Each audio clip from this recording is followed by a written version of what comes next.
বাংলাদেশের বাইরে পৃথিবীর বিভিন্ন প্রান্তে যেখান থেকে চ্যানেল আই দেখছেন, আপনাদের সকলকে সাদর আমন্ত্রণ তৃতীয় মাত্রা দেখবার জন্য। প্রিয় দর্শক, আজ পতাকা উত্তোলন দিবস। 1971 সালের এই দিনে গোটা তৎকালীন পূর্ব পাকিস্তান, আজকে যেটি বাংলাদেশ, সেই বাংলাদেশে পাকিস্তানের পতাকার বদলে উঠেছিল বাংলাদেশের পতাকা। এবং এই বাংলাদেশের পতাকা উত্তোলিত হয়েছিল দু একটি ছোটোখাটো ব্যতিক্রম বাদ দিয়ে, ক্যান্টনমেন্ট, মোহাম্মদপুর এইসব বা মিরপুরের বিহারি এলাকা, এইসব কিছু এলাকা বাদ দিয়ে।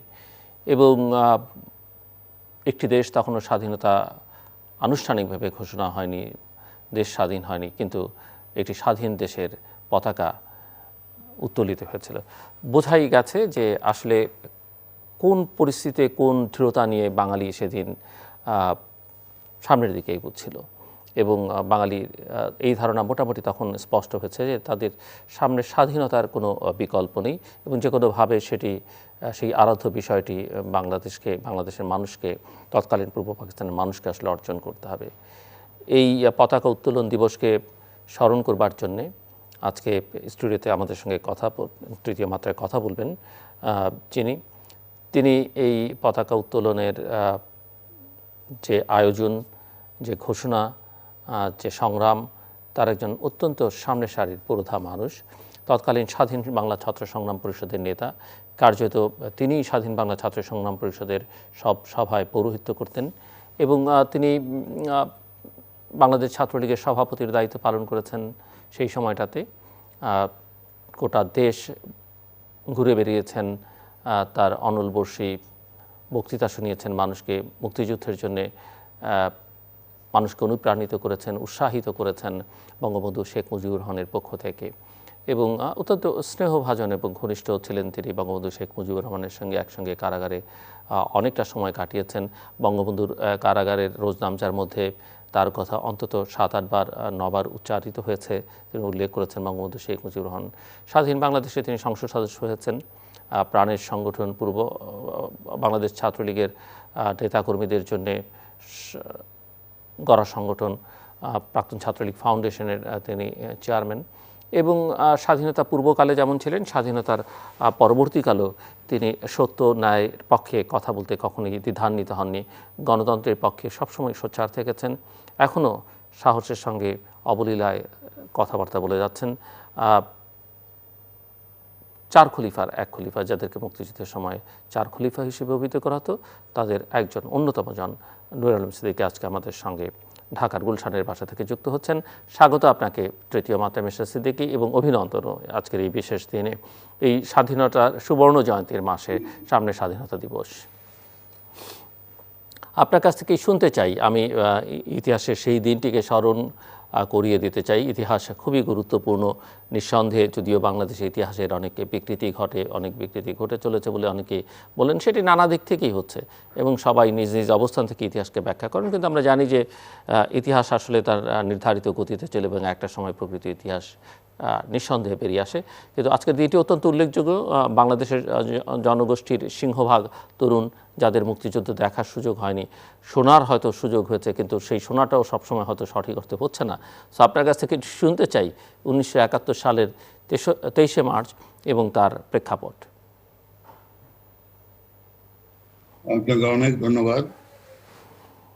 আমার বক্তব্য শুরুর প্রারম্ভে আমি বিদগ্ধ চিত্তে স্মরণ করতে চাই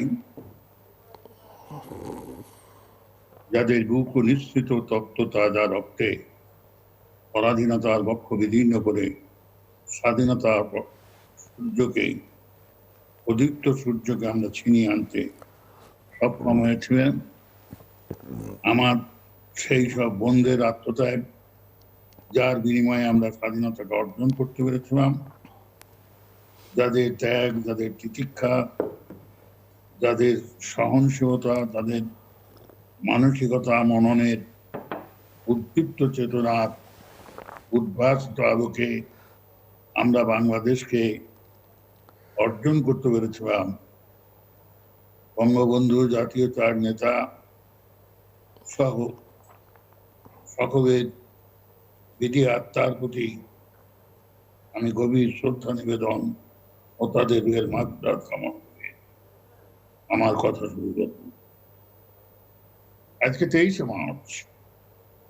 23শে মার্চটি ছিল পাকিস্তান দিবস। লাহোর প্রস্তাবের ভিত্তিতে যে পাকিস্তানের জন্ম হওয়ার কথা ছিল, সেই পাকিস্তানের 23শে মার্চকে পাকিস্তান দিবস বলা হতো। এই পাকিস্তান দিবসের পরিবর্তে স্বাধীন বাংলা ছাত্র সংগ্রাম পরিষদের কেন্দ্রীয় নেত্রী চতুষ্টয় সিদ্ধান্ত গ্রহণ করেন যে তারা পাকিস্তানের পতাকার পরিবর্তে সারা বাংলাদেশে প্রতিটি ঘরে ঘরে, সচিবালয়ে, উচ্চ আদালতে সর্বত্রই বাংলাদেশের পতাকা উত্তোলন করবেন।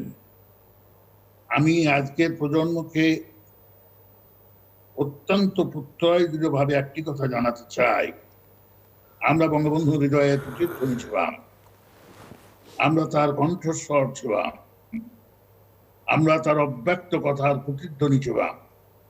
যে কথাটি তিনি বলতে পারতেন না, শাসনতান্ত্রিক রাজনৈতিক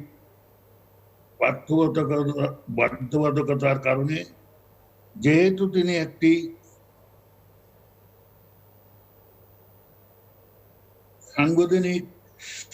সাংগঠনিক দলের নেতৃত্ব দিতেন, যেহেতু তিনি পাকিস্তানের সংখ্যাগরিষ্ঠ দলের নেতা ছিলেন, তাই যে কথাগুলো তার পক্ষে বলা সম্ভব হতো না, বলে বিচ্ছিন্নতার অভিযোগে তাকে অভিযুক্ত হতে হতো, সেই কথাগুলো, ঠিক সেই কথাগুলি প্রতিধ্বনিত হতো আমাদের কণ্ঠে।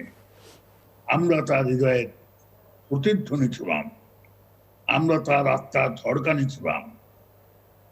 এই যে 23শে মার্চ, এটা যদি বঙ্গবন্ধু সরাসরি আহ্বান করতেন, তাহলে সমগ্র আন্দোলনটাকে বিচ্ছিন্নতাবাদের আন্দোলন হিসাবে চিহ্নিত করে দেশের মানুষকে বিভ্রান্ত করত, আন্তর্জাতিকভাবে আন্তর্জাতিক মতামতকেও বিভ্রান্ত করার সুযোগ ছিল।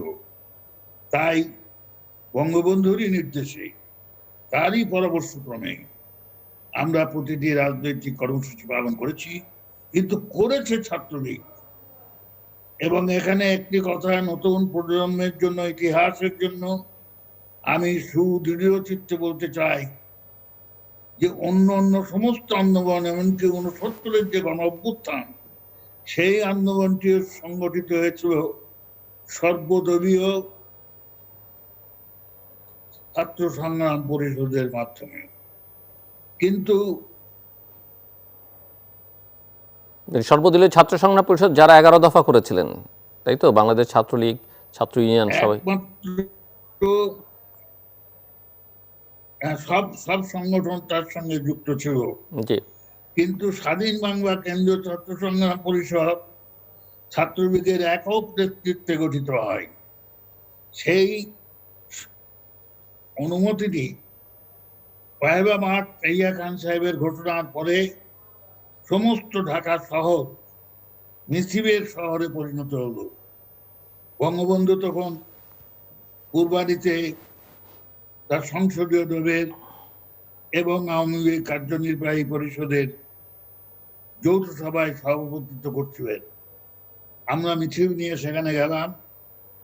বঙ্গবন্ধুকে আমি বললাম, নেতা, জনগণের ম্যান্ডেট আপনার পক্ষে এসে গেছে, এখন আমরা সর্বদলীয় ভাবে কিছু করতে গেলে সকল রাজনৈতিক দলের নেতৃত্বের ভাগাভাগির একটা প্রশ্ন আসবে।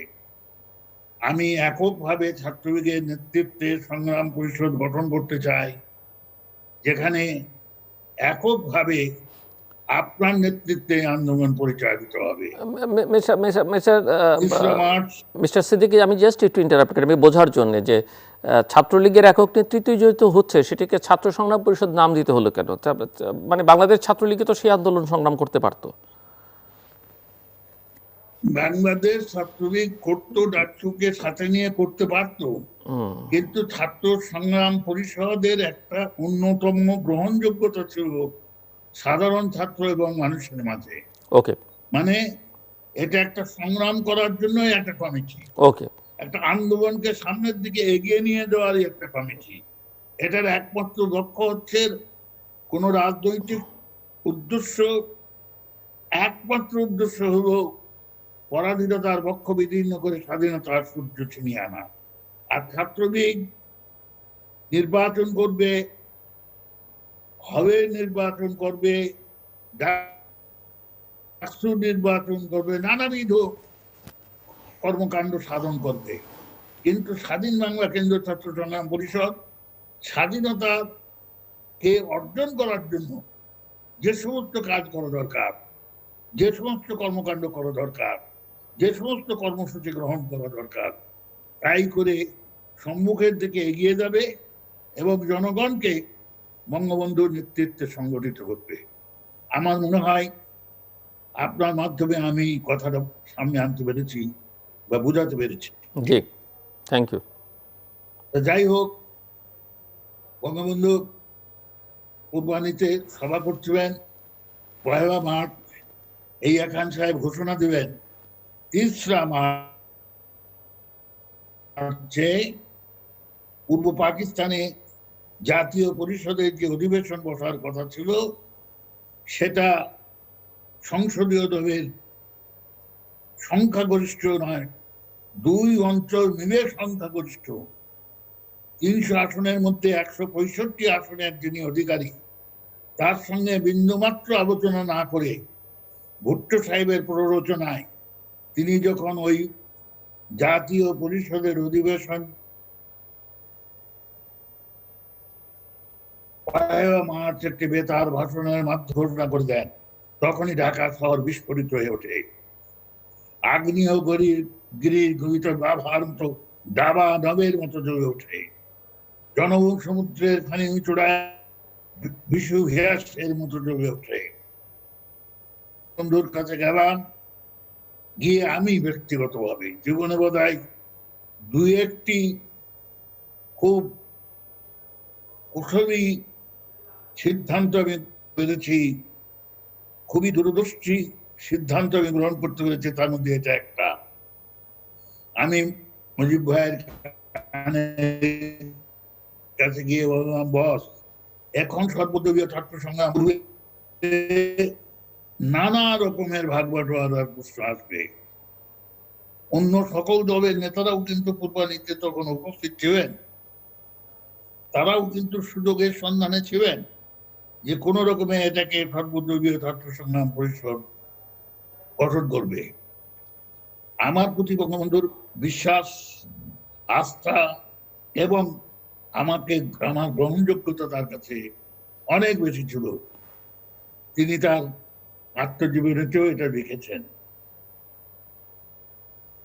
আমার কথা তিনি মেনে নেবেন, দিয়ে বলবেন তুমি যাও পল্টন ময়দানে গিয়ে 1 মার্চ 2:30-3টার দিকে আমরা পল্টন ময়দানে আসলাম। এসে 4 ছাত্র নেতার নেতৃত্বে আমরা স্বাধীন বাংলা কেন্দ্রীয় ছাত্র সংগ্রাম পরিষদ গঠন করলাম। 4 ছাত্র নেতা মানে আপনি নুরুল আলম সিদ্দিকী, শাহজাহান সিরাজ ছাত্রলীগের সাধারণ সম্পাদক, ডাকসুর সহসভাপতি আসম আব্দুর রব এবং আব্দুল কুদ্দুস মাখন সাধারণ সম্পাদক ডাকসুর, এই 4 ছাত্র নেতা। এবং আমরা নির্দেশ দিলাম প্রত্যেক জেলায়, মহকুমায়, উপজেলায় ছাত্রলীগের একক নেতৃত্বে নির্বাচিত সংসদের নেতৃত্বকে সাথে নিয়ে আপনারা একইভাবে ছাত্র সংগ্রাম পরিষদ গঠন করুন। আমরা ওই যে স্বাধীনতার সপক্ষে পল্টন ময়দানে শপথ গ্রহণ করে বঙ্গবন্ধুকে জাতির জনক ঘোষণা করলাম। আমি একটা কথা এখানে প্রতিবিনীতভাবে জিউর সাহেব বলতে চাই, ইদানিং অন্ধের হস্তি দর্শনের মতো মনে হয় যে হাতির কানে হাত দিয়েছে সে বলে হাতি কুড়ার মতো, যে হাতির পায়ে হাত দিয়েছে সে বলে হাতি থামবার মতো। যাই হোক, এটা অন্ধের হস্তি দর্শনের মতো স্বাধীনতার ব্যাখ্যা চলতে পারে না। স্বাধীনতা কোনো একদিনের ঘটনা নয়, বাঙালি জাতীয়তাবাদের চেতনাকে ভিত্তি করে সেই চেতনার উন্মেষ, বিকাশ, ব্যাপ্তি ও সফলতার নামই হচ্ছে স্বাধীনতার আন্দোলন। আমরা তিল তিল করে বাঙালি জাতীয়তাবাদের চেতনাকে বাংলাদেশের মাটিতে বপন করেছি। আমরা তিল তিল করে বাংলাদেশের মানুষকে জানিয়েছি, এ মাটি আমার সোনা, আমি করি তার জন্ম বৃত্তান্ত ঘোষণা। তুমি কে, আমি কে, বাঙালি বাঙালি, বীর বাঙালি অস্ত্র ধরো, বাংলাদেশ স্বাধীন করো, পদ্মা বেঙ্গা যমুনা তোমার আমার ঠিকানা। আমরা বাংলার মানুষকে বলেছি, আমি বাংলার রূপ দেখিয়াছি তাই, আমি বাংলার মুখ দেখিয়াছি তাই, পৃথিবীর রূপ খুঁজিতে যাই না। এই যে জাতীয়তাবাদের চেতনা, এই যে বাঙালি জাতীয় চেতনার অস্তিত্বের বহিঃপ্রকাশ, এটা একমাত্র আমাদের মধ্যে শুধু বিকশিত হয় নাই, শুধু প্রতিষ্ঠিত হয় নাই, এর ব্যাপ্তি ও বিশালতা সাধারণ মানুষকেও আকৃষ্ট করেছিল। আমাদের সাথে তখনকার বিশ্ববিদ্যালয়ে যেসব ছাত্র সংগঠন ছিলেন, ছাত্র ইউনিয়নের দুটি গ্রুপ ছাড়াও এনএসএফ এর একটা অংশ, যারা 11 দফা আন্দোলনে অংশগ্রহণ করেছিলেন, তারা অনেকেই আমাদের সঙ্গে সংযুক্ত এবং সম্পৃক্ত হতে চেয়েছিলেন। কিন্তু কেন জানি না, আমার আশঙ্কা ছিল তারা একবার আমাদের মধ্যে ঢুকে পড়তে পারবে, তারা এই আন্দোলনকে ভিন্ন ভিন্ন ব্যাখ্যায় নিয়ে যাওয়ার চেষ্টা করত। তাই বঙ্গবন্ধুকে 3রা মার্চ মনে রেখেন, 1 মার্চ পল্টন ময়দানে আমরা স্বাধীন বাংলা কেন্দ্রীয় ছাত্র সংগ্রাম পরিষদ গঠন করলাম। বঙ্গবন্ধু 3রা মার্চ পল্টন ময়দানে এসে শুধু এই কমিটির এন্ডোর্সমেন্ট দেন নাই, এই কমিটির স্বীকৃতি দেন নাই, তিনি সমস্ত জনগণের উদ্দেশ্যে বললেন যে আপনারা এদের নির্দেশিত পথে সুশৃঙ্খলভাবে কোন রকমের নাশকতাকে প্রশ্রয় না দিয়ে সম্মুখের দিকে এগিয়ে চলুন। আমি শেখ মুজিবুর রহমান আপনাদের কাছে ওয়াদা করতে এসেছি, শপথ করতে এসেছি, প্রতিজ্ঞা করতে এসেছি, আমার জীবনের বিনিময়ে হলেও আমি পরাধীনতার বক্ষকে বিদীর্ণ করবই ইনশাআল্লাহ। 2রা মার্চেও তো আপনাদের কর্মসূচি ছিল না? হ্যাঁ, 1 মার্চ, 2রা মার্চ ছিল ঢাকা বিশ্ববিদ্যালয়ে। জি, সেখানে আপনারা বক্তৃতা করেছেন। 3রা মার্চ আমরা, হ্যাঁ 2রা মার্চে আপনারা বক্তৃতা করেছেন ঢাকা বিশ্ববিদ্যালয়ে। হ্যাঁ, 1 মার্চ করেছি, জি, 2রা মার্চ করেছি। 3রা মার্চ আমরা পল্টন ময়দানে জনসভার ঘোষণা ওই 2রা মার্চের সভার থেকেই প্রদান, এবং সেখানে স্বাধীনতা ইশতেহার পাঠ করা হয়। জি, বঙ্গবন্ধু খবর পাঠাবেন যে তিনি 3রা মার্চের আমাদের সভায় উপস্থিত থাকবেন। আমরা বিশেষ করে আমি আগের থেকেই বঙ্গবন্ধুকে অনুরোধ করছিলাম যে বস, আমি খুব একান্ত তার সঙ্গে থাকবে, তাকে বস রাখতাম। বস, আমাদের যে কোনো একটি সভায় আপনার সশরীরে উপস্থিত অত্যন্ত প্রয়োজন, আপনার উপস্থিতি। তিনিও এটাকে মনে মনে খুবই গুরুত্ব সহকারে নেন বলেই তিনি আমাদের সঙ্গে 3রা মার্চের সভায় সংযুক্ত হন। সেই সভার থেকে তিনি আহ্বান জানাবেন সকল প্রকার উস্কানি, সকল প্রকারের বিপজ্জনক হাতছানি, সকল প্রকারের উচ্ছৃঙ্খলতা পরিহার করে সুষ্ঠুভাবে সৃজনশীল মননশীলতায় ছাত্রলীগ যে আন্দোলন পরিচালনা করছে তার প্রতি জনগণের সমর্থন আমি শেখ মুজিবুর রহমান কামনা করি। সমস্ত পল্টন ময়দান করতালিতে মুখরিত হয়ে উঠল, সে যেন একটা মহা সমুদ্রের মহাগর্জন। তখন আউটার স্টেডিয়ামটা ছিল না, তখন গুলিস্তানে এত বড় বড় অট্টালিকাও তৈরি হয় নাই। সে এদিকে ছাটারি বাজার, ওদিকে প্রায় সচিবালয়ের শেষ প্রান্ত পর্যন্ত, কার্যালয়ের গেটের কাজ পর্যন্ত লোকের সমারোহ, যেন মহা জনসমুদ্র। সেই জনসমুদ্রের থেকে আমরা ঘোষণা দেওয়াম এক একটি কর্মসূচি।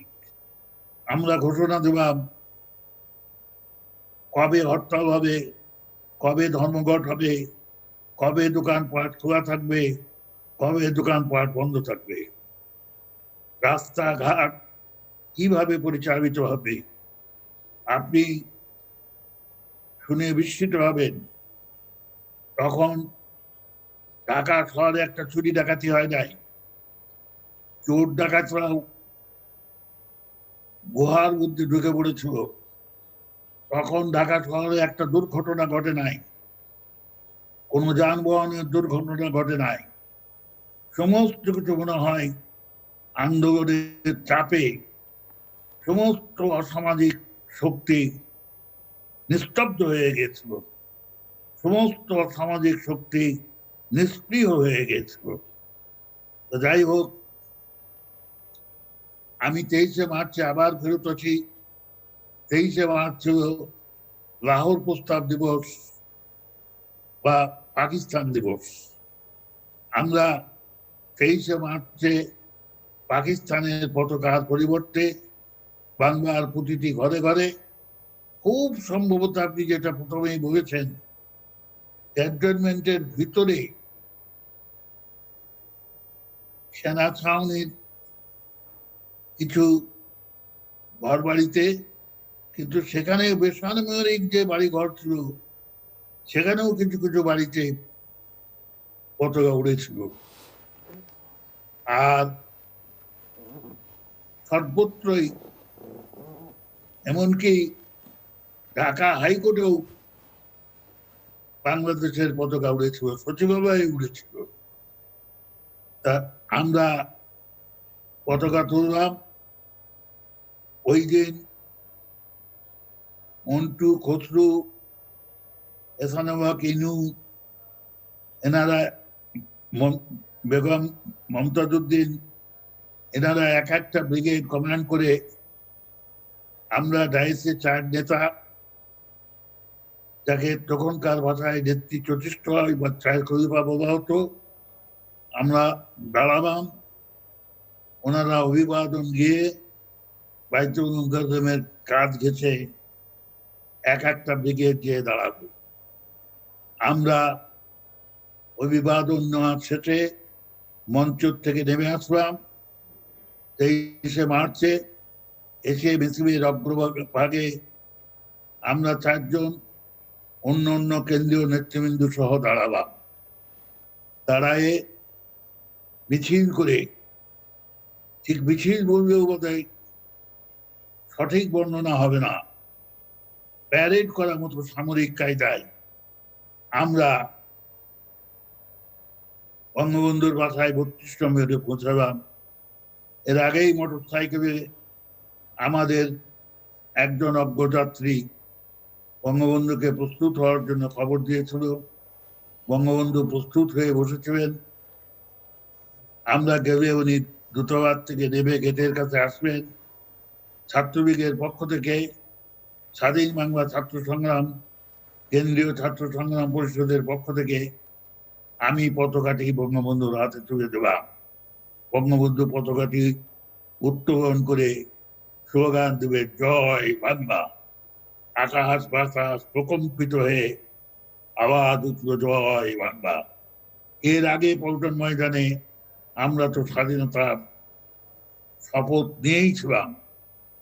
ওইখানে খুবই সংক্ষিপ্ত 1-2টি বাক্যের মাধ্যমে বঙ্গবন্ধুকে শোনায় আবার স্বাধীনতার দীপ্ত শপথ আমরা গ্রহণ করলাম।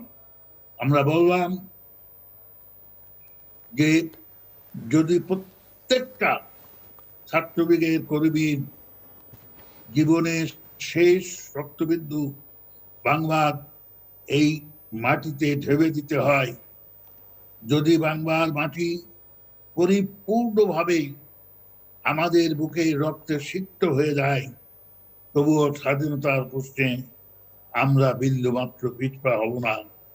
আমরা অনড়, আমাদের প্রত্যয় প্রতিটি হিমাচলের মতো অটল।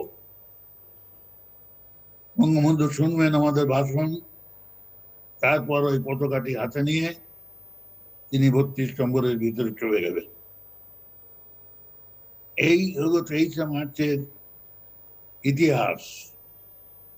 এখানে আমি বাংলার নতুন প্রজন্মকে বলতে চাই, পাকিস্তান রয়েছে, সেনাবাহিনী রয়েছে, তাদের হাতে অস্ত্র রয়েছে, সৈন্য রয়েছে, অর্থ রয়েছে, তারপরে আমাদের দুঃসাহস, আমাদের প্রতিটি প্রত্যয়, আমাদের চেতনা মননশীলতা কতটুকু সুদৃঢ়, কতটুকু প্রত্যয় যুক্ত হলে আমরা পাকিস্তানের মধ্যে স্বাধীন বাংলার পতাকা আনুষ্ঠানিকভাবে উত্তোলন করে এবং দেওয়া। সেই দিন তো বোধহয় আপনার একটু জীবনের ঝুঁকিতেও পড়েছিলেন, আপনার বোধহয় মোহাম্মদপুরে গিয়েছিলেন, এরকম একটা ঘটনার কথা আমি শুনেছিলাম। ওটা ওটা ওটা হচ্ছে 24শে মার্চের 24শে মার্চ, রাত্রে, পরের দিন, পরের দিন। মানে যেই এলাকায় পতাকা ওড়েনি, আসলে সেই এলাকায়। হ্যাঁ, উড়েনি। তারা এসে বঙ্গবন্ধুকে বলেছিলেন যে আমরা ভুল করেছি, পতাকা তুলি নাই, আপনি স্যার ওনাদেরকে পাঠাই দেন, আমরা প্রতিটি ঘোষণা করব, আমরা বায়াত হব। সোজা কথা। হুম। আমি আজকে জুবির সাহেব আপনার অনুষ্ঠানের মধ্য দিয়ে একটা কথা বলতে চাই, যে ইতিহাসকে বিকৃত করবেন না, ইতিহাসকে তার নিজস্ব ধারায় চলতে দিন। বঙ্গবন্ধু আমাদের চেতনার স্থপতি, বঙ্গবন্ধু আমাদের চেতনার প্রতীক।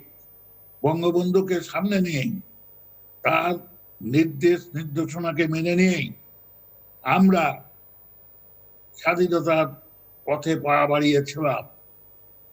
কিন্তু ছাত্রলীগ না হলে বঙ্গবন্ধুই সৃষ্টি হতো না। ছাত্রলীগ না হলে স্বাধীনতার আন্দোলনের পথ পরিক্রমণই শুরু হতো না। আমি প্রায় আমার কথায় বলে থাকি, আপনার অনুষ্ঠানেও বহুবার বলেছি, যে দেশটাকে যদি বটবৃক্ষের সঙ্গে তুলনা করা হয়, ছাত্রলীগ আর মাটিতে গঠিত শিকড়। দেশটাকে যদি সমুদ্রের সঙ্গে তুলনা করা হয়, তার বুকে উচ্ছ্বসিত উর্মিমালা হল বাংলাদেশ ছাত্রলীগ। দেশটাকে যদি নীল দিগন্তের আকাশের সঙ্গে তুলনা করা হয়, তো তার পক্ষে বাহন করা প্রদীপ্ত সূর্য রশ্মি হল বাংলাদেশ ছাত্রলীগ। একমাত্র ছাত্রলীগই বাঙালি জাতীয় চেতনার উন্মেষ ঘটিয়েছে, তার বিকাশ ঘটিয়েছে, তার ব্যাপ্তি ঘটিয়েছে, এবং স্বাধীনতার মাধ্যমে তার সফলতা অর্জন করেছে। বাঙালি জাতীয়তাবাদের চেতনা ছাড়া, বাঙালি জাতীয়তাবাদের মননশীলতা ছাড়া বাংলাদেশে স্বাধীনতার চেতনায় সমগ্র জনগোষ্ঠীকে একত্রিত করা, ঐক্যবদ্ধ করা, বঙ্গবন্ধুর নেতৃত্বের একত্রিত করা আদৌ সম্ভব হতো না। তাই আজকে যারা দেশ পরিচালনা করছেন, তাদের কাছে আমার বিনম্র অনুরোধ হলো যে আপনারা ইতিহাসকে সঠিকভাবে চলতে দিন, ইতিহাসকে তার নিজস্ব গতিতে চলতে দিন, ইতিহাসকে অবিকৃত ধারায় চলতে দিন। তাহলেই স্বাধীনতা তার পূর্ণ সম্মান এবং মর্যাদা পাবে। আমি ইতিহাসের ছাত্র এবং আমি রাষ্ট্রবিজ্ঞানেরও ছাত্র, আমি সাহিত্যেরও ছাত্র।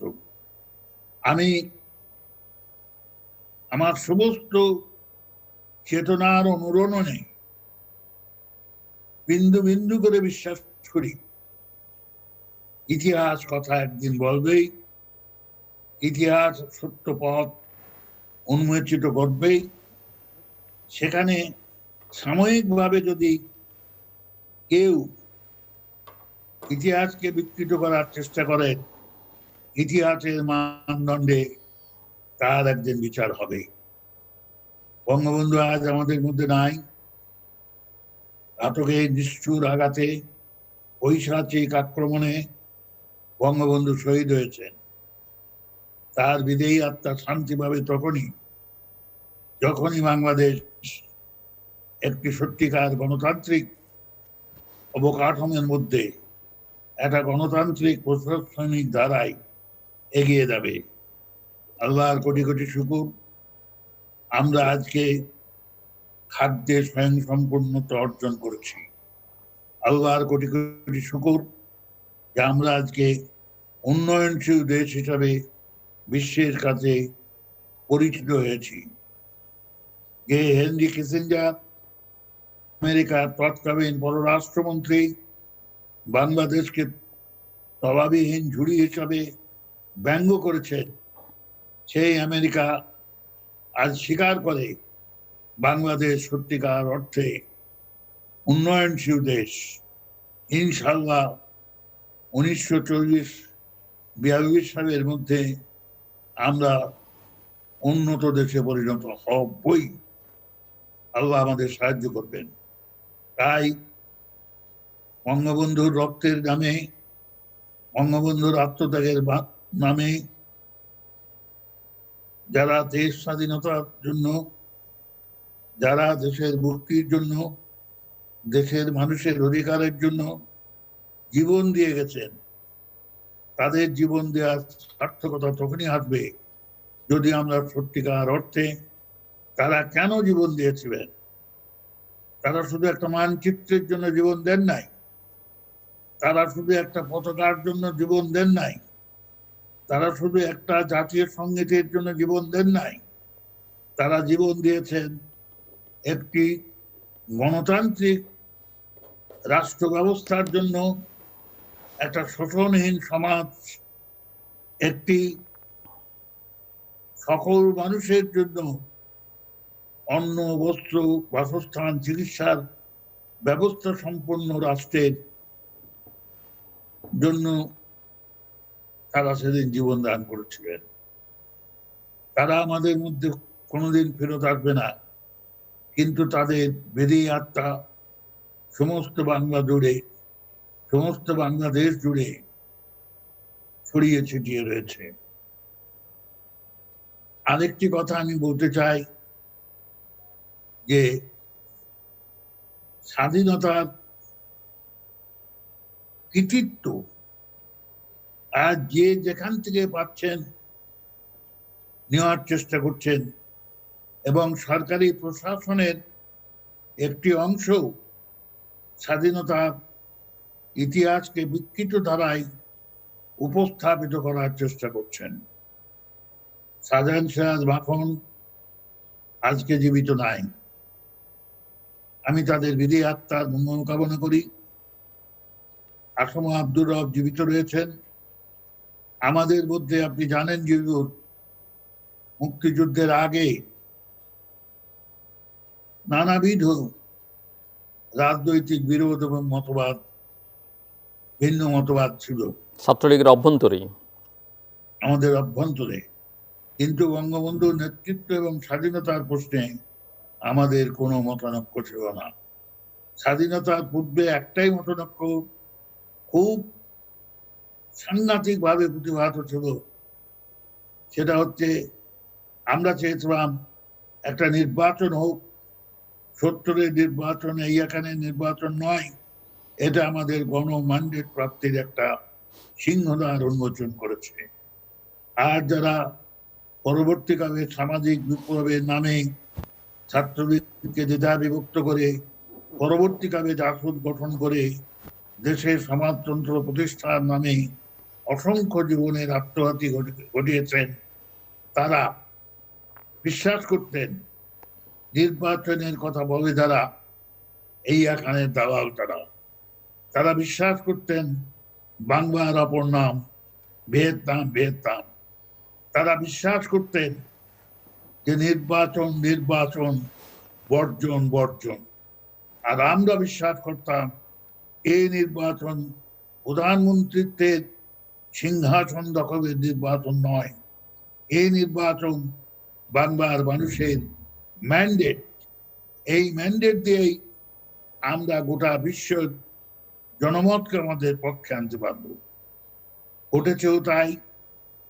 যখন 165টা আসনে বঙ্গবন্ধু বিজয়ী হবে জাতীয় পরিষদে, তারপরেও যখন ক্ষমতা হস্তান্তর করল না, এমনকি 30 মার্চে অনুষ্ঠিতব্য অধিবেশনটা বসতে পর্যন্ত দেব না, তখন বিশ্ববাসী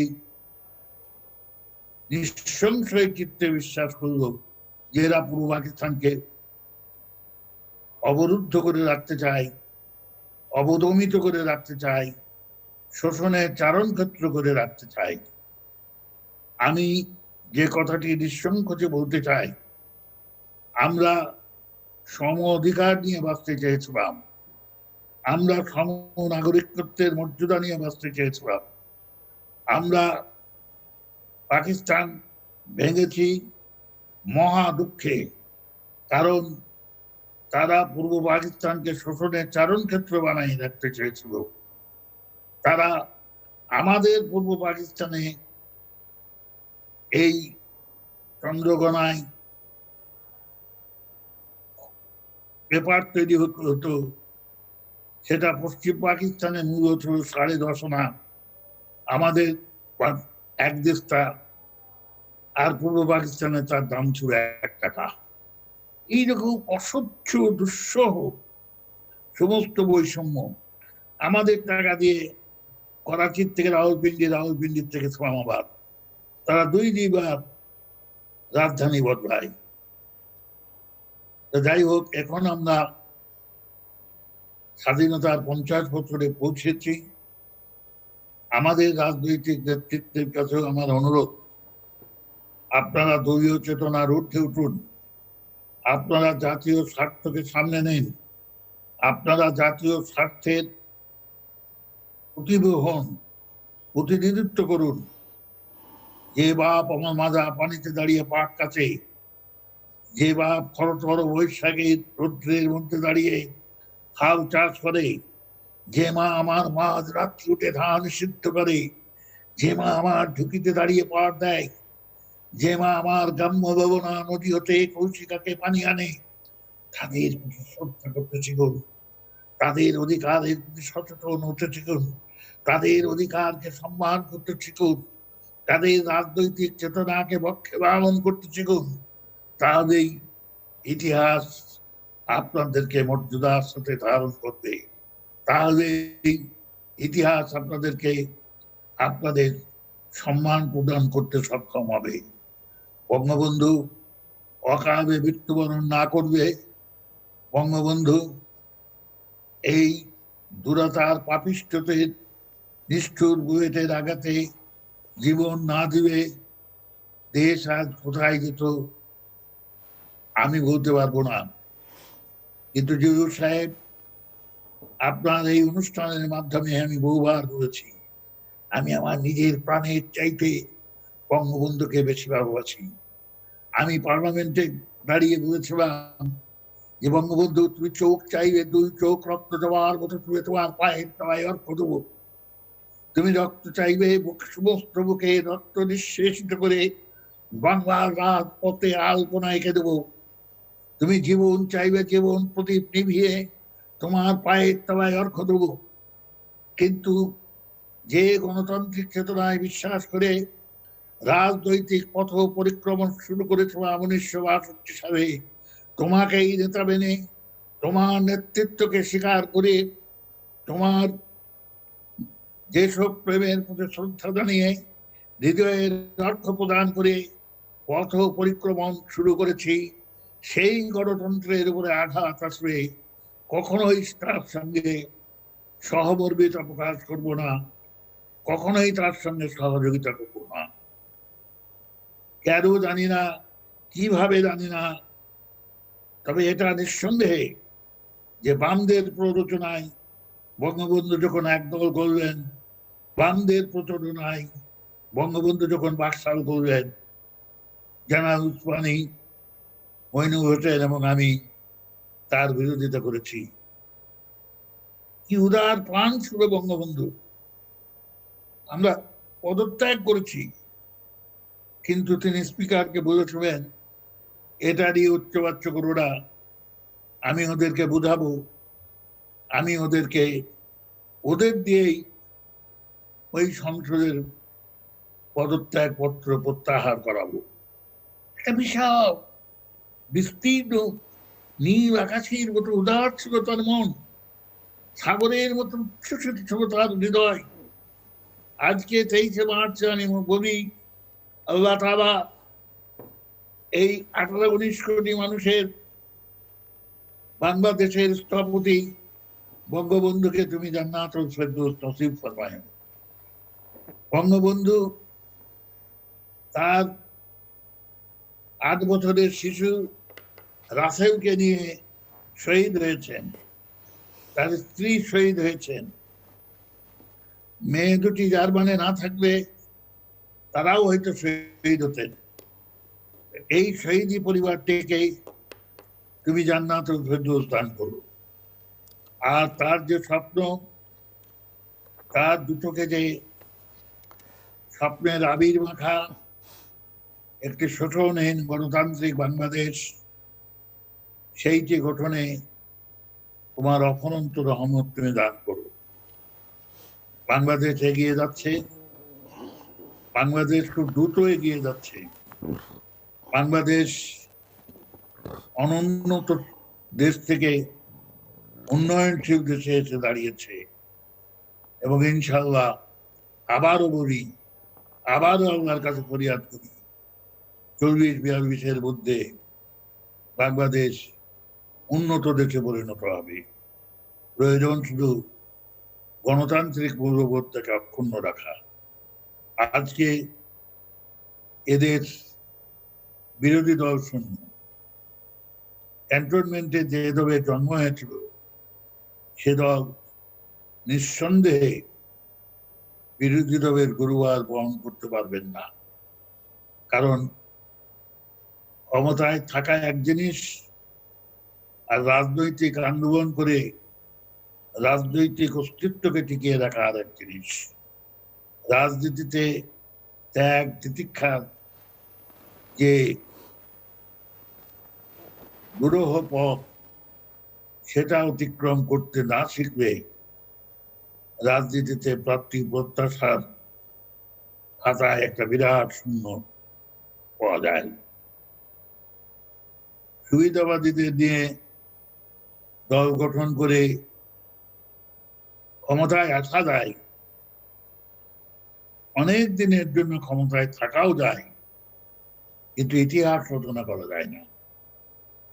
আমরা যারা ইতিহাসের সঙ্গে সম্পৃক্ত, সেই 1962 শিক্ষা আন্দোলন থেকে শুরু করে 1971 মুক্তিযুদ্ধ পর্যন্ত গোটা জাতির দীপ্ত মিছিলে আমাদের যাদের অংশীদারিত্ব ছিল, আমাদের যাদের সম্পৃক্ততা ছিল, আমরা যাদের উচ্চকিত কণ্ঠে গগন বিদারী স্লোগানে বারবার মুখরিত হতো, আমরা যাদের মুষ্টিবদ্ধ উত্তোলিত হাত সামরিক শাসকের পক্ষে দুরু দুরু করে কাঁপিয়ে দিত, আমরা আজও জীবন সামনে দাঁড়িয়ে নতুন প্রজন্মের কাছে একটি অনুরোধ করব, আমরা বাংলাদেশ এনে দিয়েছি, সেই বাংলাদেশকে গড়তে হবে নতুন প্রজন্মের।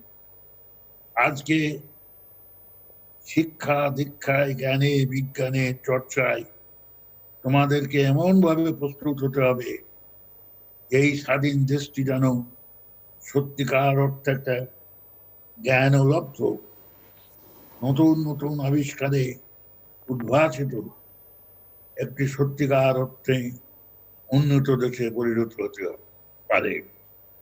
আজকে ছাত্রবিকারদের কাছে আমার বিনীত অনুরোধ, আমার বিনম্র চিন্তার অনুরোধ যে তোমাদের জন্ম মুসাইবের জন্য নয়, তোমাদের জন্ম তাবিদারির জন্য নয়, তোমাদের জন্ম কাউকে তুষ্ট করার জন্য নয়। আমরা দেশ স্বাধীন করেছি, সেই স্বাধীনতাকে সফল করতে হলে তোমাদের আজকে সুবোধ ঋষি ভাবকের মতো জ্ঞান ও তাপস হতে হবে। তোমাদেরকে জ্ঞানের চর্চা করতে হবে, তোমাদেরকে অধ্যবসায় করতে হবে, তোমাদেরকে সৎ হতে হবে, তোমাদেরকে দুর্নীতি বিমুক্ত হতে হবে। বিশ্ববিদ্যালয়ের কন্ট্রাক্টরের সঙ্গে নয়, শিক্ষকদের সঙ্গে তোমাদের আত্মিক সম্পর্ক তৈরি করতে হবে। পাঠ্যপুস্তকের সঙ্গে, লাইব্রেরির সঙ্গে তোমাদের আত্মীয়তা করতে হবে, আত্মার বন্ধন তৈরি করতে হবে।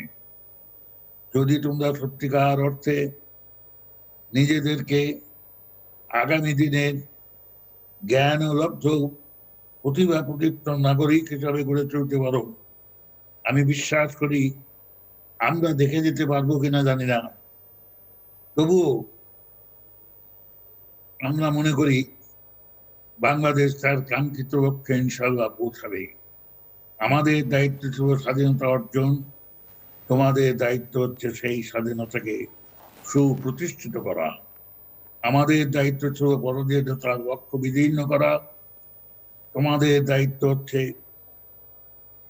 সেই পরাধীনতার লক্ষ্য বিদীর্ণ করা, আকাশ হতে সূর্যকে, সূর্য আলোকে সারা বাংলাদেশকে উদ্ভাসিত করা।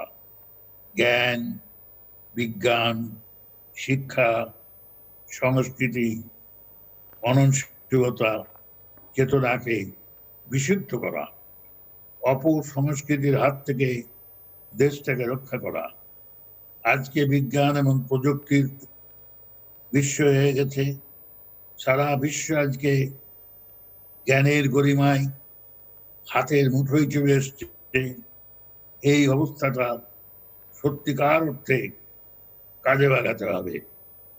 আমাদের নেতৃত্বের কাছে আমার অনুরোধ যে আপনাদের ছেলেরা আজকে বিদেশে অধ্যয়নরত, আপনাদের সন্তানরা আজকে বিদেশে প্রতিষ্ঠিত, কেউ কেউ সেখানে পুরাপুরি অবস্থান নিয়েছেন, দেশে আর ফিরবেন না। যারা এদেশে প্রগতিশীল রাজনীতির কথা বলতেন, যারা সমাজতন্ত্রের কথা বলতেন, যারা বাম রাজনীতির কথা বলতেন, তাদের সন্তানরা আজকে আমেরিকা, ইউরোপে সুপ্রতিষ্ঠিত। কিন্তু আমাদের দেশে আকাল শেখদের যারা সন্তান, সাধারণ মানুষের যারা সন্তান, যারা সত্যিকার অর্থে দেশ বিনির্মাণে আত্মনিয়োগ করেন, তারা দেশে আছেন, দেশে থাকবেন।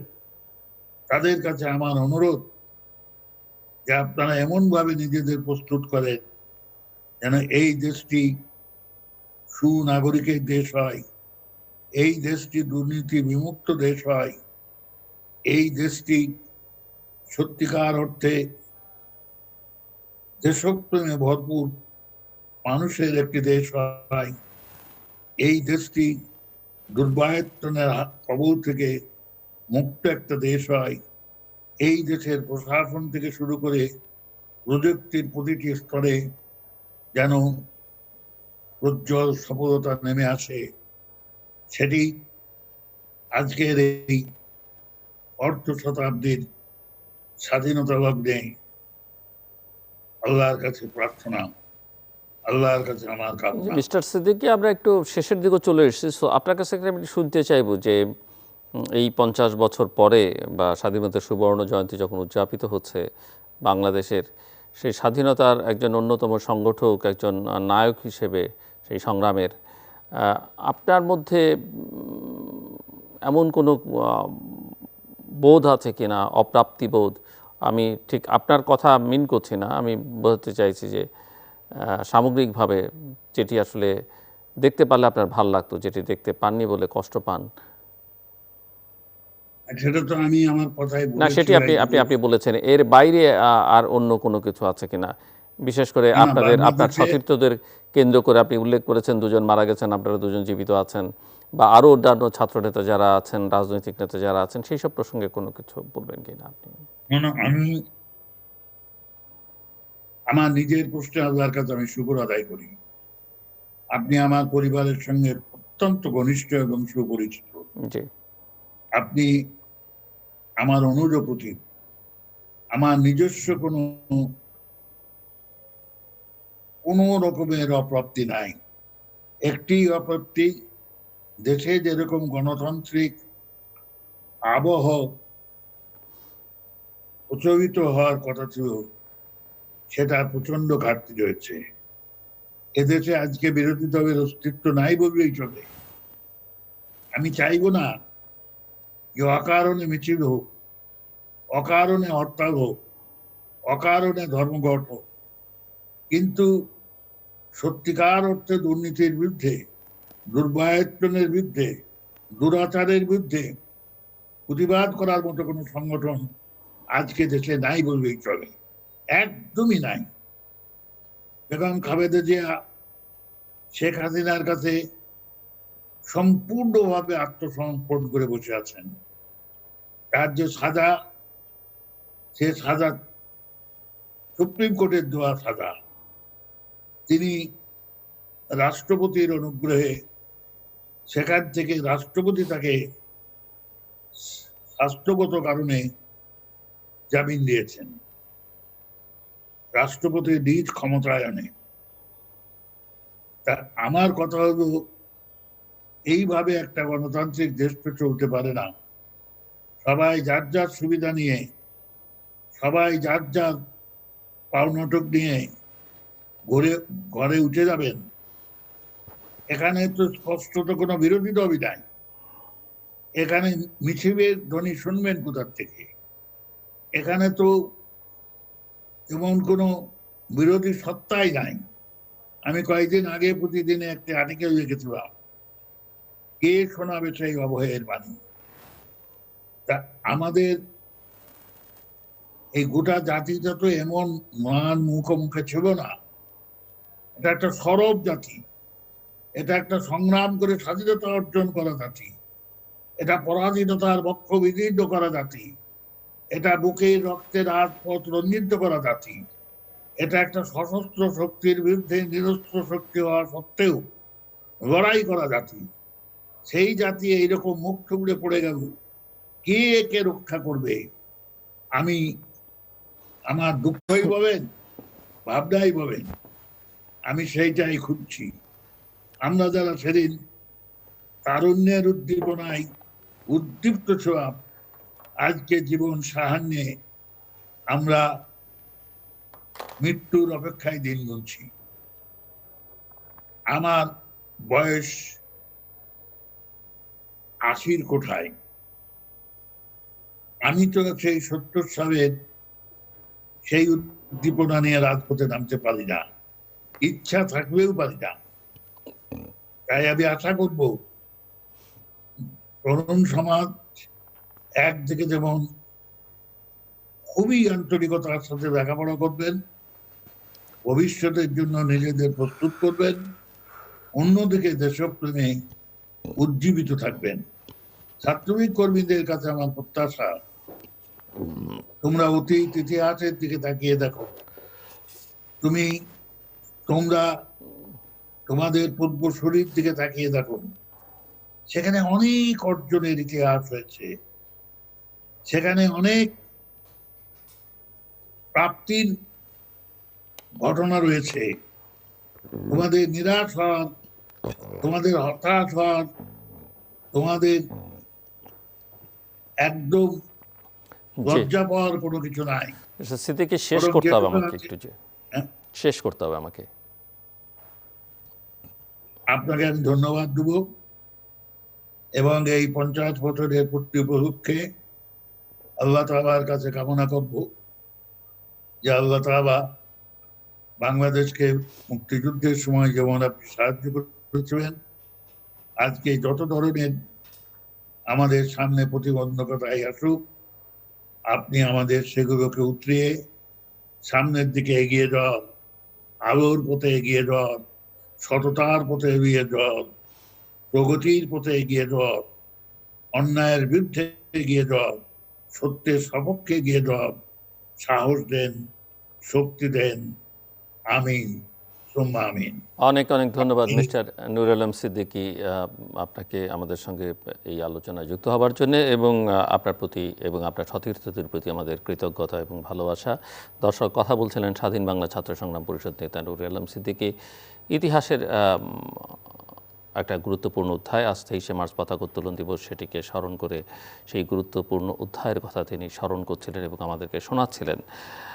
এবং এটি সত্য যে আমরা 9 মাস রক্তক্ষয়ী যুদ্ধের মধ্য দিয়ে দেশটিকে স্বাধীন করেছি।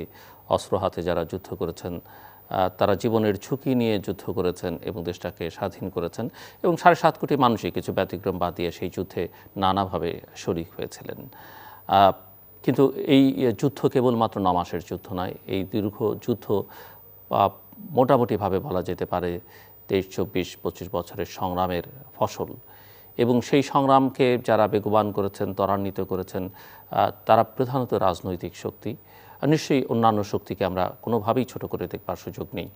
71-এর যুদ্ধে যারা অংশ নিয়েছেন তাদেরকে তো ছোট করবার সুযোগই নেই। কিন্তু বিশেষ করে 66-র 6 দফার পর থেকে তার আগের ইতিহাসও অনেক গুরুত্বপূর্ণ, এবং তার আগের ইতিহাসও যারা ত্যাগ স্বীকার করেছেন, জীবন দিয়েছেন, তারাও স্মর্তব্য। কিন্তু 66-র পর থেকে এই আন্দোলনকে দ্রুততার সঙ্গে বেগবান করবার ক্ষেত্রে যারা নেতৃত্ব দিয়েছেন, সংগঠিত করেছেন, এই যে মার্চের 1 তারিখ, 2 তারিখ, 3 তারিখ, 7ই মার্চ, কিংবা তার আগে 70-এর নির্বাচন, কিংবা তারও আগে যে নানান ঘটনাবলী, সেই সব ঘটনাবলীকে যারা সংগঠিত করেছেন, বেগবান করেছেন, তাদের ভূমিকা কোনো অংশই কম নয়, বরং কোনো কোনো ক্ষেত্রে অনেক অনেক বেশি। কারণ তারা যদি সেই কাজগুলো না করতেন, মানুষকে ঐক্যবদ্ধ না করতেন বঙ্গবন্ধু শেখ মুজিবুর রহমানের নেতৃত্বে, তাহলে আসলে এই যুদ্ধ করা যেত কিনা, যুদ্ধের জন্য মানুষকে প্রস্তুত করা যেত কিনা, সেটি একটি বড় প্রশ্ন। বাংলাদেশের রাষ্ট্রীয় সম্মাননা আছে, আমরা জানি স্বাধীনতা পদক আছে, দ্বিতীয় গুরুত্বপূর্ণ পুরস্কার হচ্ছে, সম্মাননা হচ্ছে 21শে পদক। আমরা অনেক মানুষকেই এই আমাদের রাষ্ট্র এইসব পদক দিয়ে সম্মানিত করেছেন, যাদের কেউ বিভিন্ন সময় বিভিন্ন সরকারের আমলে গত 50 বছর হয়েছে, যাদের অনেকেরই হয়তো স্বাধীনতার সঙ্গে সম্পর্ক ছিল না, মুক্তিযুদ্ধের সঙ্গে সম্পর্ক ছিল না, এমনকি এর বিরোধিতা করেছেন, তাদেরকে এই পদক দেওয়া হয়েছে। যারা 71-এ যুদ্ধ করেছেন তাদেরকে গ্যালান্টারি অ্যাওয়ার্ড দেওয়া হয়েছে, বীর উত্তম, বীর বিক্রম, বীর প্রতীক। যদিও কেউ এই সব সম্মাননা বা প্রতীকের জন্য বা যুদ্ধ করেননি, দেওয়া হয়েছে। কিন্তু বাংলাদেশের এই মুক্তি সংগ্রামে রাজনৈতিক নেতৃত্ব যারা দিয়েছেন, তারা সেই অর্থে বিভিন্ন শ্রেণী পেশার মানুষকে নানাভাবে সম্মানিত করা হয়েছে। কাউকে কাউকে মরণোত্তর পদক দেওয়া হয়েছে শিক্ষায়, সাংবাদিকতায় নানান অবদানের জন্য। কিন্তু মুক্তিযুদ্ধে যারা নেতৃত্ব দিয়েছেন, সংগঠিত করেছেন, তাদেরকে আসলে এই যে 4 ছাত্রনেতার কথা আলোচনা করা হলো, কিংবা তারও আগে আরও 4 জনের কথা বলা হয়, কিন্তু তার বাইরেও আরও অনেক রাজনৈতিক নেতা আছেন, তাদেরকে আসলে রাষ্ট্র সেই অর্থে সম্মানটা দেয়নি এখন পর্যন্ত। কাজে আমরা আশা করব যে রাষ্ট্রের নীতি নির্ধারক যারা আছেন তারা অনেকেই এখন নেই, যারা নেই এবং যাদের দেওয়া প্রয়োজন তাদেরকে মরণোত্তর, এবং যারা জীবিত আছেন তারা যেন অন্তত জীবিত অবস্থায়, জীবদ্দশায় দেখে যেতে পারেন যে রাষ্ট্র তাদেরকে আসলে সম্মানিত করছে। সেটি তাদের জন্য যেমন সুখকর হবে, আমাদের ইতিহাসের জন্য সেটি কল্যাণকর হবে, এবং ভবিষ্যতে বাংলাদেশের যে কোনো সংকটে মানুষ সেই সংকট মোকাবেলায় দ্বিধাগ্রস্ত করবে না, সেখানে এটি এক ধরনের অনুপ্রেরণা হিসেবে কাজ করবে। দর্শক, আমাদের সঙ্গে থাকবার জন্য অসংখ্য ধন্যবাদ। আপনাদের সবার জন্য শুভকামনা।